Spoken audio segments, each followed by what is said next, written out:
ধন্যবাদ প্রিয় শিক্ষার্থীরা। আজকে আমরা একটা কোশ্চেন সলিউশন করব, যেটা নবম এবং দশম শ্রেণী, তবে একাদশ দ্বাদশ শ্রেণীরও এটি কাজে লাগতে পারে। আমরা একটু খেয়াল করি। ভূপৃষ্ঠ দেয়া আছে, ভূপৃষ্ঠের উপরে 50 মিটার উচ্চতায় M1 ভরের একটা বস্তু মানে 10 গ্রাম এবং M2 ভরের আরেকটা বস্তু 20 গ্রাম দেয়া আছে। উদ্দীপকটা হলো M1 বস্তুর কার্যকরী বল 0.078 নিউটন এবং M2 বস্তুর কার্যকরী বল 0.039 নিউটন। বস্তু দুটি একই সময়ে ছেড়ে দেয়া হলো, মানে দুইটা বস্তু ছিল, দুইটাকে একই সাথে নিচের দিকে ছেড়ে দেয়া হলো, নিচের দিকে পড়তেছে। M1 বস্তুর উপর বায়ুর ঘর্ষণ বল নির্ণয় করো।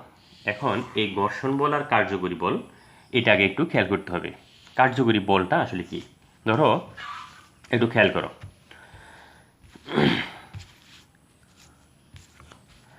এটা হলো ভূপৃষ্ঠ,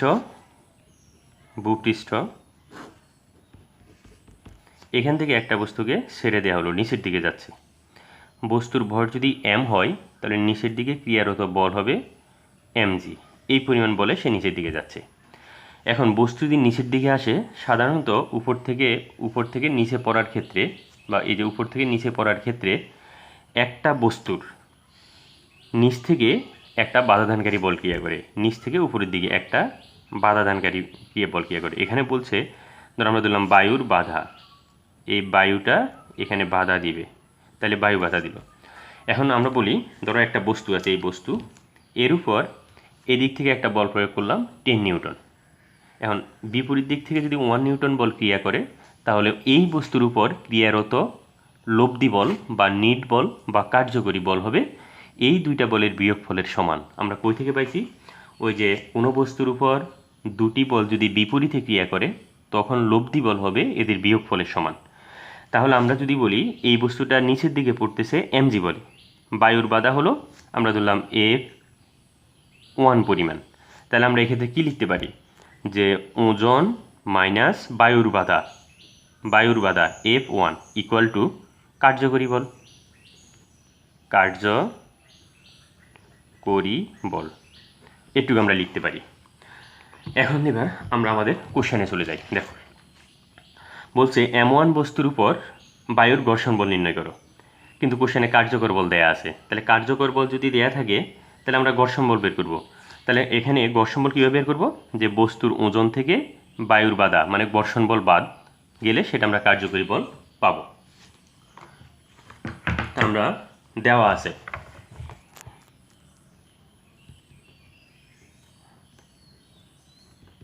কি দেয়া আছে? কার্যকরী বল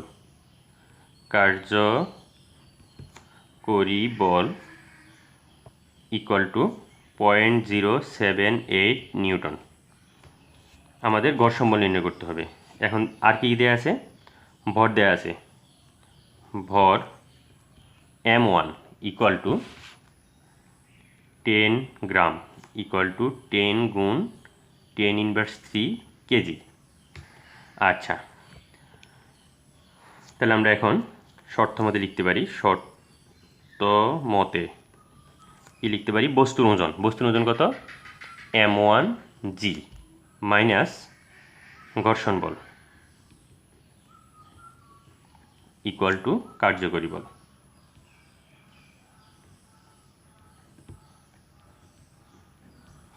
তাহলে এখন মান বসাই।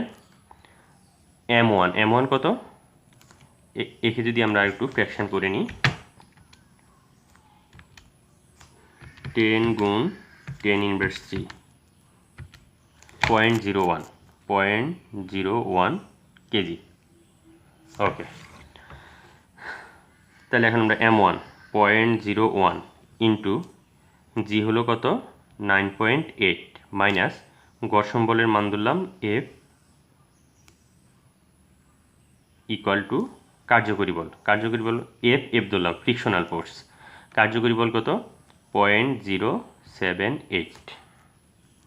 তাহলে এখান থেকে একে যদি আমরা ক্যালকুলেশন করি, 0.01 গুণ 9.8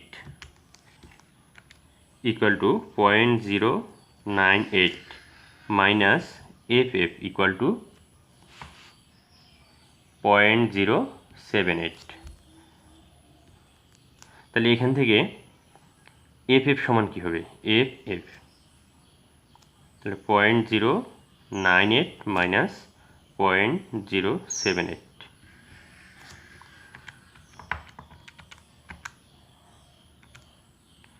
0.02 Newton.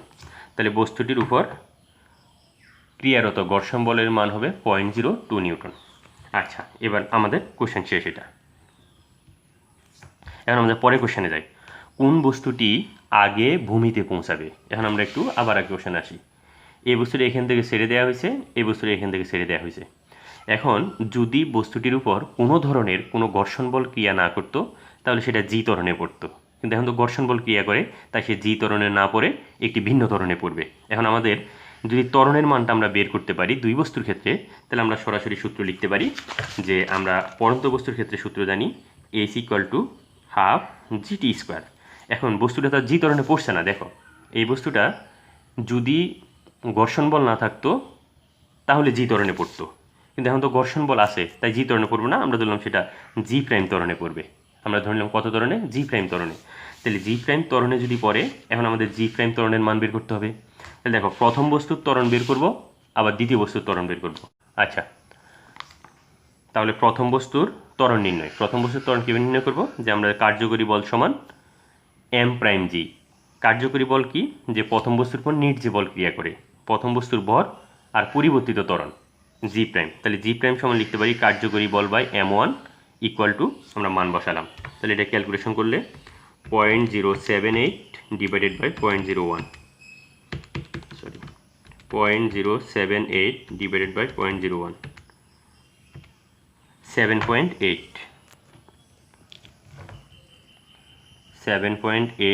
Metre per second square. একইভাবে দ্বিতীয় বস্তুর কার্যকরী ত্বরণ, কীভাবে আমরা অনুরূপভাবে লিখে দিই জি প্রাইম ইকুয়াল টু কার্যকরী বল। কার্যকরী বল দ্বিতীয়টার কার্যকরী বল কত? 0.039, আর ভর কত? 20 ইন্টু 10⁻³ মান বসাই দিই 0.039 divided by 20 into 10⁻³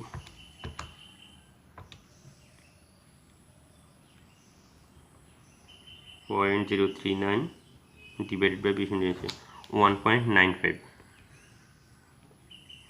metre per second square. এখান থেকেই বলে দেওয়া যাচ্ছে এর যেহেতু ত্বরণ বেশি আর এর ত্বরণ কম, দূরত্ব একই 50 মিটার, তাই এই বস্তুটা আগে পৌঁছাবে, এই বস্তুটা পরে পৌঁছাবে। তো আমরা সময়টা নির্ণয় করব আলাদা করে। এখন প্রথম বস্তু ভূমিতে পৌঁছাতে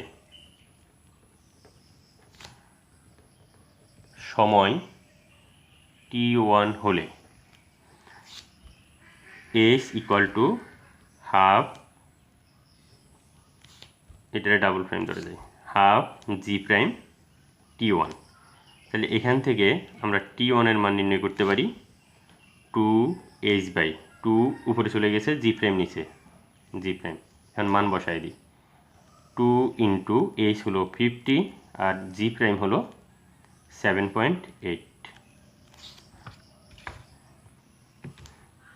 তাহলে 2 গুণ 50 মানে দ্যাট মিনস 100 ডিভাইডেড বাই 7.8 করলে আসে 12.82 সেকেন্ড, 12.82 সেকেন্ড। অনুরূপভাবে দ্বিতীয় বস্তুর ভূমিতে পৌঁছাতে প্রয়োজনীয় সময় t2 হলে আমরা লিখতে পারি যে t2 equal to 2h by g double prime. তাহলে মান বসা দিলে 2h মানে 100 আর জি প্রাইম হলো 1.95,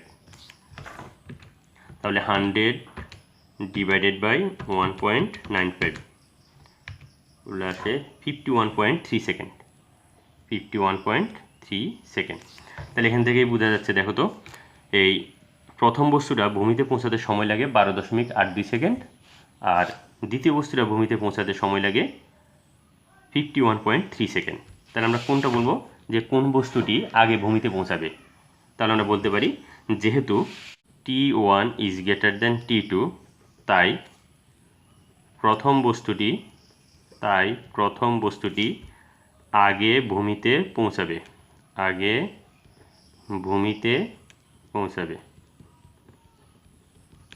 ওকে, দ্বিতীয় একটা কোশ্চেন সলিউশন করব। কোশ্চেনটা একটু আমরা খেয়াল করি। একটি লেখচিত্র দেয়া আছে, উলম্ব দিকে দেয়া আছে ভরবেগ kg per metre per second square, আর আনুভূমিক দিকে দেয়া আছে সময় সেকেন্ড এককে।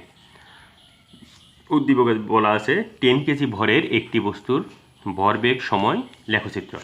তাহলে ভরবেগ সময় লেখচিত্র দেখো, এইদিকে হলো সময়, এদিকে হলো ভরবেগ। তার মানে সময় ও এই অংশ হলো 20 সেকেন্ড, এখানে হলো 45 সেকেন্ড, এটা হলো 60 সেকেন্ড, এটা হলো 90 সেকেন্ড। আর এ পয়েন্টে ভরবেগ মোমেন্টাম হলো 200 kg per metre per second, এবং এই সি পয়েন্ট মানে একদম পিক পয়েন্টে এর মান হলো 300 কেজি মিটার পার সেকেন্ড। এখন আমরা আমাদের কি নির্ণয় করতে হবে? বস্তুটির প্রথম 25 সেকেন্ডে সরণ নির্ণয় করো। দেখো কোশ্চেনটা খুবই সিম্পল, যেটা তোমরা গতি চ্যাপ্টারে অনেকবারই করেছো, কিন্তু ওই ভরবেগ দেয়াতে তোমরা খুব ঝামেলায় পড়ে গেছো। কীরকম দেখো একটু মনে করো, আমরা গতি চ্যাপ্টারে এরকম অঙ্ক করেছিলাম, এদিকে হলো সময়, এদিকে হলো বেগ। যদি এরকম দেয়া থাকে, এটা হলো 20 সেকেন্ড, এটা হলো 40 সেকেন্ড, এটা হলো সামহাও যা হোক, আমরা যদি বলি 20 সেকেন্ড অতিক্রান্ত সরণ কত, আমরা বের করতে পারি কীভাবে, যে S equal to u t plus half a t square. এখানে ইউ মানে স্থির 0, টি এর মান দেওয়া আছে 20 সেকেন্ড, হাফ এটা আমরা শুধু বের করব এই অংশে এ কোন সূত্র দিয়ে বের করব, a equal to v minus u by t. দেখো ভি মানে এ অবস্থার বেগ, আদি বেগ ইউ মানে হলো ইনিশিয়াল ভেলোসিটি, আর টাইমটা হলো 20 সেকেন্ড। আমরা এইভাবে বের করতে পারি। তার মানে আমরা যদি এই কোশ্চেনটা সলিউশন করতে হয়, আমাদের এই ভরবেগ থেকে আমাদের বেগটা বের করে নিতে হবে। এখন দেখো তো, আমরা একটা সূত্র জানি ভরবেগের, ভরবেগ p equal to m v. এখন দেখো তো, 200 যদি ভরবেগ হয়, এম দেওয়া আছে 10 কেজি, তাহলে ভির মান কত হবে? তাহলে v equal to p by m. তা আমরা ধরলাম এটা 1, মানে প্রথম ভরবেগের জন্য। তাহলে পি কত? 200, আর এম কত? এমটা হলো 10। তাহলে আমরা যদি করি 200 ভাগ 10 10, তাহলে হলো 0 0 কাটা 20 মিটার পার সেকেন্ড। একইভাবে আমরা 300 ভরবেগের জন্য আমরা লিখতে পারি 300 ডিভাইডেড বাই 10 করলে কত হয়? 30 metre per second. That means যেখানে 200 কেজি মিটার পার সেকেন্ড ভরবেগ আছে, সেখানে বেগ হলো 20 মিটার পার সেকেন্ড, আর যেখানে 300 কেজি মিটার পার সেকেন্ড ভরবেগ আছে, সেখানে বেগ হলো 30 মিটার পার সেকেন্ড। তার মানে এখানে হলো, আমরা যদি ভেলোসিটি হিসাব করি, ভেলোসিটি হলো এখানে 20। আমরা একটু দেখো, তার মানে এখানে ভেলোসিটি হলো 20, আর এখানে ভেলোসিটি হলো 30। কথা কি বুঝতে পারছো তোমরা? তাহলে এখানে এটা হলো ভরবেগ আর এটা হলো বেগ। তাহলে আমরা এখন ভরবেগকে ভুলে যাই, আমরা ধরলাম এটা হলো বেগ। তাহলে এখানে বেগ দেওয়া আছে, এখানে বেগ দেওয়া আছে। তাহলে বস্তুটির প্রথম 25 সেকেন্ডে আমরা সরণ নির্ণয় করব। তাহলে প্রথম 20 সেকেন্ডে সরণ কত হবে? দেখো প্রথম 20 সেকেন্ডে সরণ, প্রথম 20 সেকেন্ডে সরণ কী কী দেওয়া আছে বলো? সরণের সূত্র জানি, S1 equal to u t plus half a t square. এখন এখানে দেখো ইউ সমান কত? 0, টি সমান কত? 20 সেকেন্ড, এরপরে এ সমান কত আমরা জানি না, তাহলে আমরা এ সমান লিখি যে v minus u by t. তাহলে মান বসায় দিই, v minus u by t. V কত? দেখো এই এখানে ভি হলো এ অবস্থায়, মানে ভেলোসিটি হলো 20, ইউ কত? ইনিশিয়াল ভেলোসিটি 0, টাইম কত? 20, করলে কত হয়?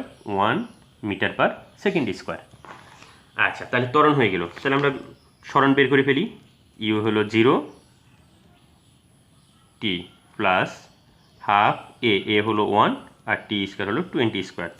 কাটাকাটি করলে 20 স্কোয়ারকে করলে হয় 400, 2 দিয়ে কাটলে 200, তার মানে 200 মিটার। এটাই হলো আমাদের 20 সেকেন্ডে সরণ। আরও 5 সেকেন্ডে সরণ লাগবে। এখন দেখো 20 সেকেন্ড আসছে, পরবর্তী 5 সেকেন্ড মানে 20 থেকে 45, মানে 25 সেকেন্ড সে সমবেগে গেছে, বেগের পরিবর্তন ঘটে নাই। তাহলে সমবেগের ক্ষেত্রে আমরা সূত্র জানি এস ইকুয়াল টু ভিটি। তাহলে এস টু মানে 5 সেকেন্ডে সরান, পরবর্তী 5 সেকেন্ডে সরান, তাহলে এস টু ইকুয়াল টু ভিটি। তাহলে এখানে বলো তো ভিটি, দেখো এখানে যে অংশটুকু সমবেগে গেছে বেগ হলো 20, তার মানে 20 মিটার পার সেকেন্ড, আর সময় কত সেকেন্ড গেছে? 5 সেকেন্ড গেছে। তার মানে আমরা মান বসালে ভি ইকুয়াল টু 20 ইন্টু হলো 5, তার মানে 5 20 100 মিটার। তাহলে বস্তুটি প্রথম 25 সেকেন্ডে গেছে। তাহলে বস্তুটি 25 সেকেন্ডে মোট সরণ কত হবে? আগে গেছে 200 মিটার, এখন গেছে 100 মিটার, তাহলে মোট ইকুয়াল টু 300 মিটার। ক নাম্বার কোশ্চেন শেষ। এখন এবার আমরা আসি খতে আসি। বলছে ও এ বি ও সিডি অংশে ক্রিয়াশীল বল নির্ণয় করো। তাহলে প্রথম অংশে ক্রিয়াশীল বল, আমরা জানি বলের সূত্র এফ ইকুয়াল টু এম দেয়া আছে, আর আমরা এটা বের করছি মাত্রই। এই যে এই অংশে এ কত? 1 মিটার পার সেকেন্ড স্কোয়ার। তার মানে প্রথম অংশে ক্রিয়ারত বল F equal to M A, শেষ। দ্বিতীয় অংশে ক্রিয়ারত বল কত হবে? F equal to M A. তোমরা বলো দ্বিতীয় অংশে কি বস্তুর উপর ক্রিয়ারত কোনো বল কি থাকার কথা?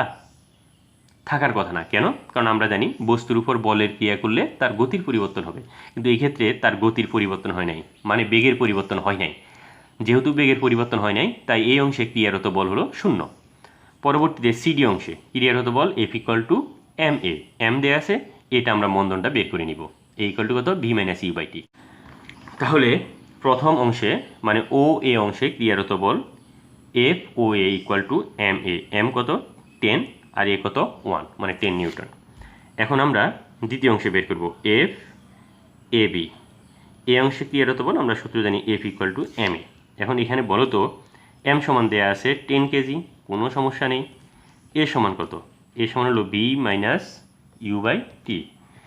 এই অংশে বি অংশে বেগের কোনো পরিবর্তন হয় নাই মানে এখানে হবে 20 মাইনাস 20 ডিভাইডেড বাই টি, তার মানে 0।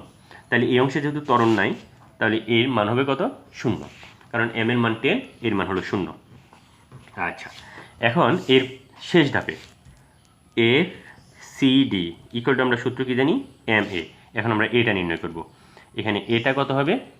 বি মাইনাস, যেহেতু মন্দনে যায় তাহলে হয়ে যাবে u minus b divided by T.